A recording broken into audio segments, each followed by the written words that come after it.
You know that person who's worked at the same company for 20 years, same building, same commute? They remember when the parking lot looked different. They trained people who are now 3 levels above them.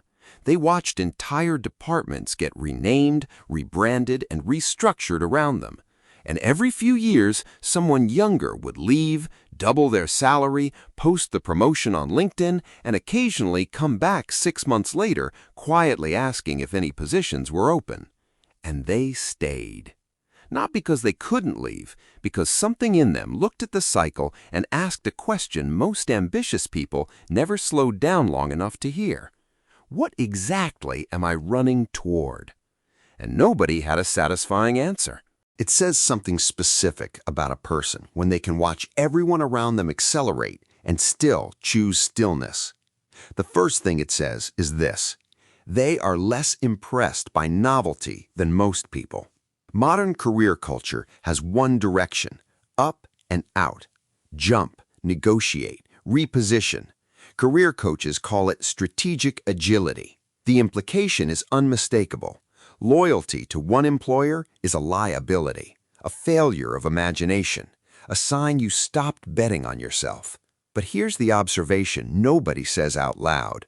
Most people who leave aren't actually chasing something. They're escaping the feeling that staying looks unimpressive. The new job isn't really about the role.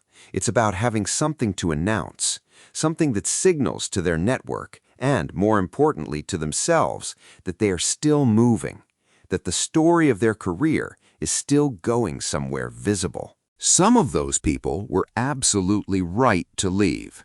The environment was genuinely wrong for them. The ceiling was real. The culture was slowly grinding them down. Leaving was the honest answer to an honest problem. But some of them left because staying felt embarrassing, and that's a different calculation entirely. The person who stayed for 20 years got very clear on which one they were dealing with. That's not a small thing. Most people never stop moving long enough to find out. And it says something else about them. They understand compounding in a way most people don't learn until it's too late. Organizational research on tacit knowledge inside institutions shows something simple but powerful: the invisible understanding of how decisions actually get made, who genuinely holds influence, and which battles are worth fighting. This kind of knowledge cannot be transferred. It doesn't live in job titles or onboarding documents. It lives in the person who stayed long enough to absorb it. But here's what nobody posts on LinkedIn. The moment you accept a new offer, you don't just leave a company. You leave the only people in the world who knew exactly what you were capable of on your worst day. And you start over with strangers who only know the version of you that showed up polished for the interview. Every move resets not just your institutional knowledge, but something quieter and harder to rebuild: the right to be fully known. The person who stayed for 20 years never paid that price. They were known, completely, inconveniently, accurately, known.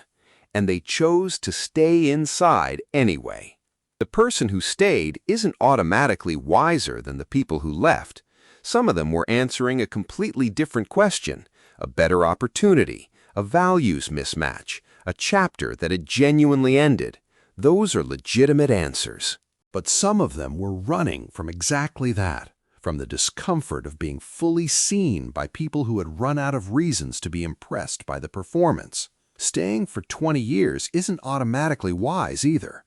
Sometimes it's fear of wearing the costume of loyalty. Sometimes people stay past the point where the environment stopped growing them and convinced themselves that comfort was the same thing as peace. The person this script is actually about knows the difference, not because staying was easy, because they kept asking the question honestly every single year and kept arriving at the same answer. So what does 20 years at the same company actually say about you? It says you are less impressed by novelty than most people. It says you understand that real compounding requires patience the job market actively punishes. It says you were secure enough to remain in a place where people knew you on your worst day, and you let them. And at the deepest level, it says you make decisions for an audience of one. Not the market, not your network, not the version of your career that looks best to strangers. Just you, fully known, still there.